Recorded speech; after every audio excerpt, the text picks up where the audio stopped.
for every 7.4 million miles driven, there's only one accident on autopilot compared to 702,000 miles driven for all other non-Tesla manufacturers for one accident, means that Tesla on autopilot is over 10 times safer.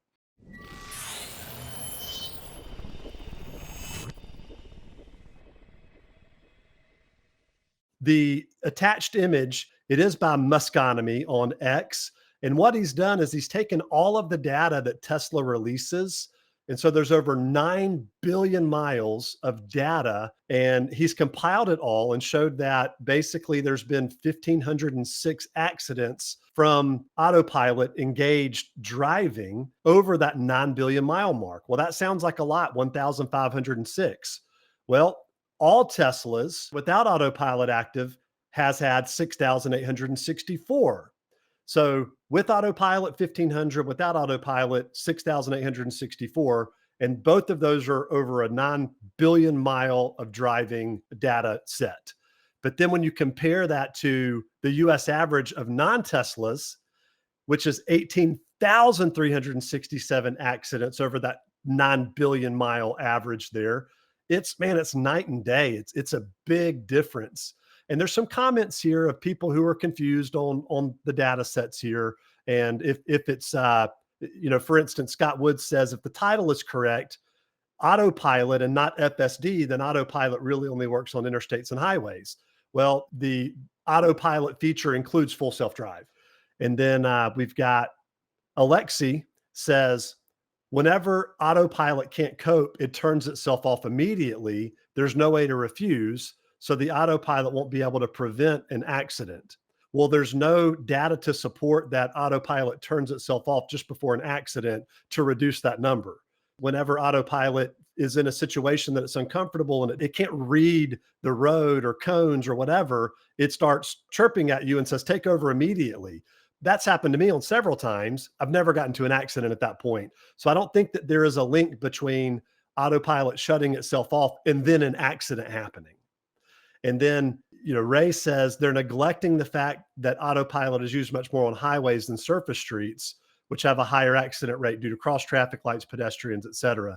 Well, Ray, I use my autopilot or full self-drive all the time. Sure, I use it on the interstate. It's probably, well, I don't know. I was going to say it's more enjoyable on the interstate, but I actually don't believe that.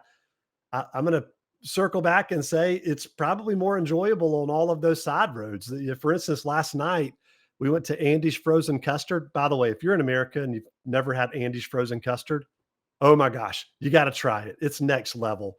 But hopped in there, little 12-minute drive. What's the first thing I did? I navigated to Andy's Frozen Custard, turned on full self-drive. So I don't think that there's any data to support what you're saying here, Ray, either, that it's used more on highways.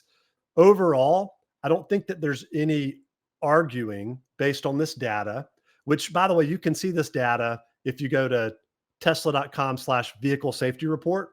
Any way you shake a stick at this, Teslas are safer and even safer when autopilot is engaged. I'm pretty surprised, Tori. Look at the comments. There really is a lot of skepticism in here of people thinking that maybe Tesla has manipulated this data. And, there's quite a few folks that are just skeptical that this is accurate. But, for me, from kind of a common sense perspective, just at a high level, FSD supervised. I mentioned on the pod a couple of weeks ago that FSD supervised, when I first got it, I wanted to just be able to let the car drive me everywhere. And then, I could play on my phone or whatever. Duh. You can't do that. FSD, I mentioned it's trained me that I have to pay attention and I have to be present and I have to be looking at the road. And I'm now trained to do that. So when you think about the redundancy that's built in with FSD supervised, you have the car that's does a heck of a job of driving itself. And then you have me, the driver, supervised as a redundant source of backup. So you really have more quality control in place than,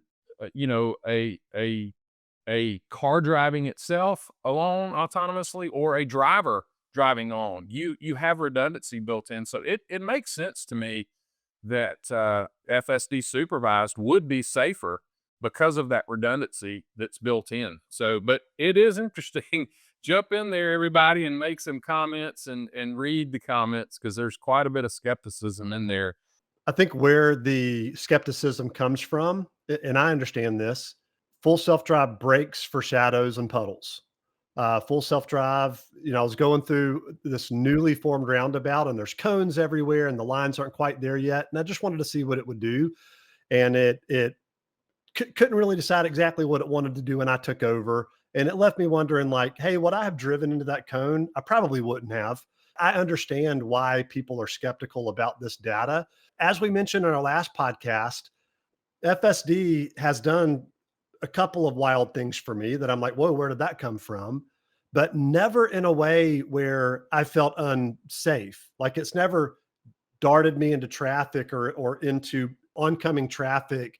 It's slammed on brakes at a yellow light before, which I didn't like. Rod, you mentioned that it stopped at a red light and then accelerated and took off like it was a stop sign, but there was no traffic coming. So we've never felt unsafe with it activated in terms of almost getting into an accident.